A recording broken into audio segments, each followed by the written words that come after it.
Hello my lovely students, कैसे हो आप सभी। तो आज हम सॉल्व करेंगे प्रश्नावली 1.1 का क्वेश्चन नंबर पहले का दूसरा।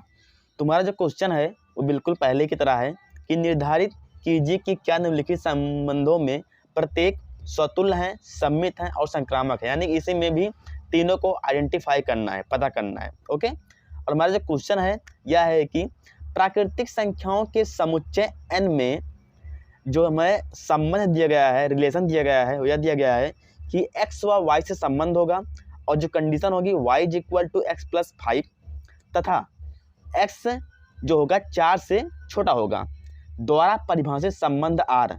मतलब परिभाषित संबंध r क्या है, स्वतुल्य है कि सम्मित है कि संक्रामक है।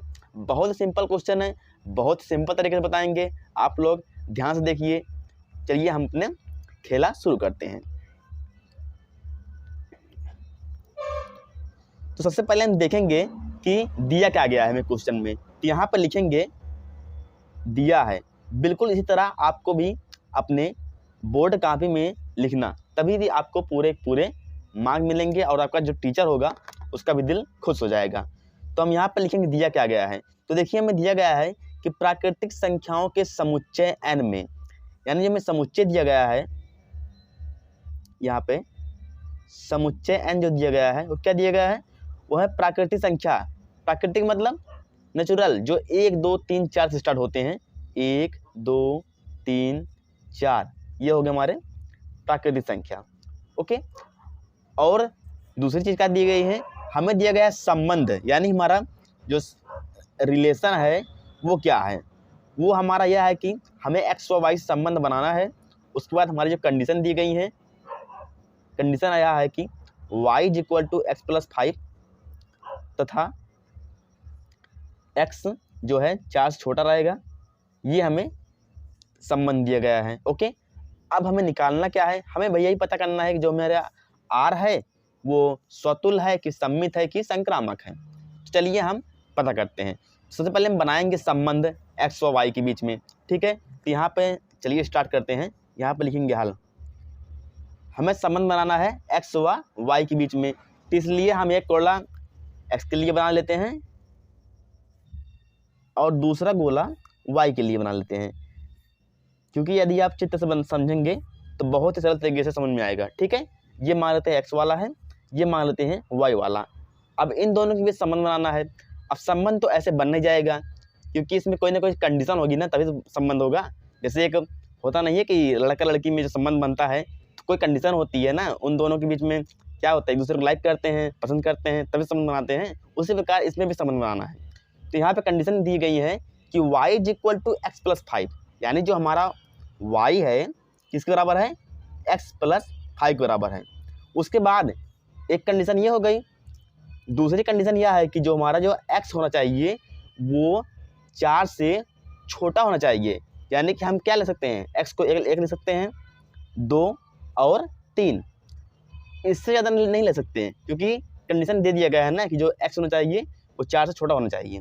ठीक है, तो यहाँ पे यदि हम x = 1 रखेंगे, x = 1 रखेंगे तो हमारा y = क्या आएगा, y = x, जहाँ x वहाँ रख दीजिए, +5 = 6 आ गया। ठीक है, यानी जहाँ पे हमने x = 1 रखा है तो यहाँ पे संबंध किससे बनाएगा, वो 6 से बन जाएगा।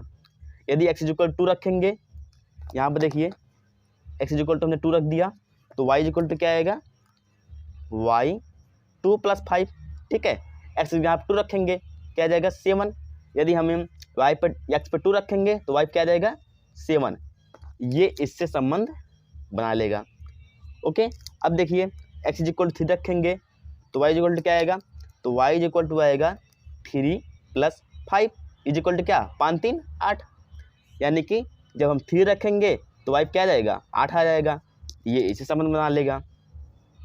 ठीक है, यदि x = 4 रखेंगे, सॉरी हमें 4 नहीं रखना है भाई, क्योंकि हमें तो कंडीशन दी गई है ना कि जो x की वैल्यू होनी चाहिए वो 4 से छोटी होनी चाहिए, इसलिए हम x को नहीं रखेंगे। तो बहुत ही सरल तरीके से हमने अपना संबंध बना लिया है। सॉरी, हमने अपना संबंध नहीं, x व y का संबंध बना लिया है। तो इसे हम अपने काफ़ी में अच्छे तरीके से लिखते हैं ताकि हम पहचान सकें कि ये स्वतुल्य है कि सम्मित है कि संक्रामक है।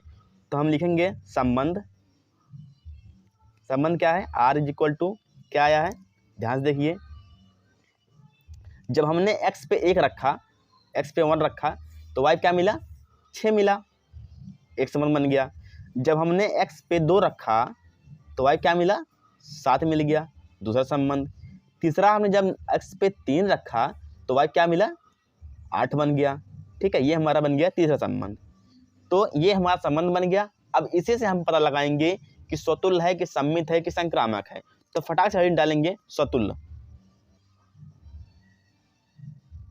देखिए स्वतुल्य कंडीशन क्या होता है, स्वतुल्य कंडीशन यही होता है कि समुच्चय के सभी अवयवों, यानी जो समुच्चय n दिया गया है आपको, इसके सभी अवयव स्वयं से संबंधित हो। यानी जो एक है एक से संबंधित होना चाहिए, दो संबंधित होना चाहिए।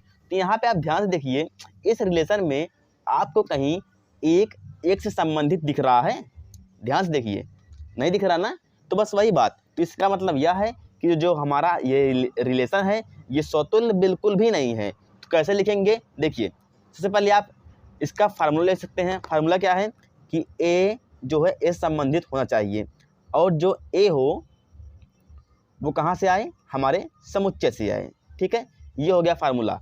अब इसको कैसे लिखना है, कैसे दिखाना है कि जो एक है वो एक से संबंधित होना चाहिए, ये आप जानते हैं। लेकिन ये जो ये आपको कहीं दिख रहा है, इस रिलेशन में नहीं दिख रहा ना, इसलिए इसे काट दीजिए। इसका मतलब एक उससे एक संबंधित नहीं है इस रिलेशन में। ओके, और इस यहाँ पर लिखेंगे अतः दिया गया संबंध क्या है, स्वतुल्य नहीं है। ठीक है, बिल्कुल इसी तरह आपको भी अपने बोर्ड कापी में लिखना है। बार बार मैं कह रहा हूँ, आपको नंबर पूरे मिलेंगे। तो अब हम देखेंगे अपना स्वतुल्य हो गया, सम्मित देखेंगे। ठीक है, सम्मित की क्या कंडीशन है, सम्मित का बहुत ही सिंपल है। सम्मित का यही है कि यदि ए बी संबंधित है, ठीक है, तो जो बी होना चाहिए उसको भी ए से संबंधित होना चाहिए, और जो ए बी हो वो कहाँ से आए, वो आपके समुच्चय से आए। सिंपल बात। तो आपको ये इतना ध्यान नहीं देना है, बस इतना ध्यान दीजिए कि ए बी संबंधित हो तो बी को भी ए से संबंधित होना पड़ेगा, तभी आपका सम्मित संबंध कहलाएगा। ठीक है, चलिए देखते हैं, ध्यान से देखिए। इसमें ध्यान से देखिए, रिलेशन में एक छेद संबंधित है, चलो अच्छी बात है, एक छेद संबंधित है। अब क्या होना चाहिए कि एक छेद संबंधित है तो छः को भी एक से संबंधित होना चाहिए, यानी इसका उल्टा क्या होना चाहिए, तब छः को भी एक से संबंधित होना चाहिए। यदि ये होता, यदि एक छः से एक संबंधित होता इस रिलेशन में, तब यह हमारा सम्मित संबंध बन जाता। लेकिन ये भी नहीं है साला, तो इसका मतलब ये भी हमारा सम्मित संबंध नहीं है।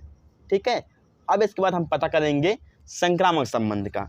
चलिए आप फटाक से हेडिंग डालिए, संक्रामक संबंध।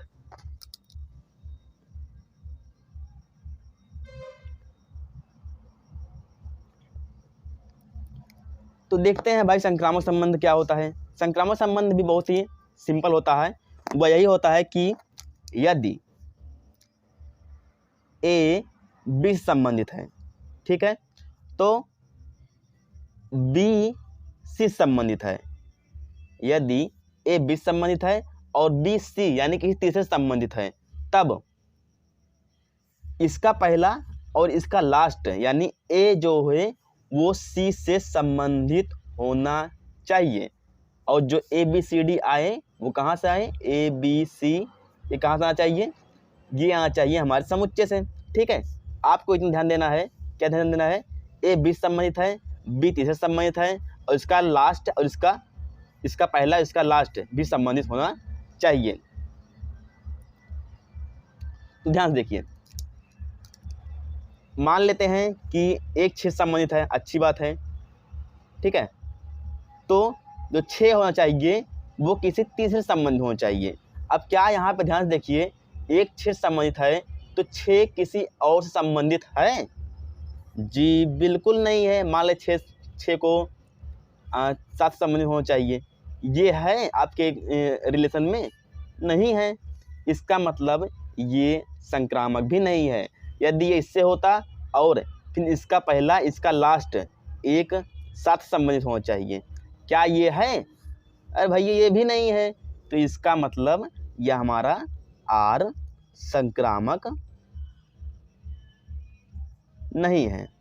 तो आई होप आपको जो हमारा क्वेश्चन नंबर दूसरा था बहुत ही प्यार से हमने समझाने का प्रयास किया है आपको, और आपको समझ में भी आया होगा। यदि कुछ भी डाउट होगा तो आप कमेंट कर दीजिएगा, हम आपको बहुत ही सिंपल तरीके से बता देंगे या नेक्स्ट वीडियो में उसे बता देंगे। तो बस आज के लिए इतना ही, तब तक के लिए bye bye, take care and जय हिंद।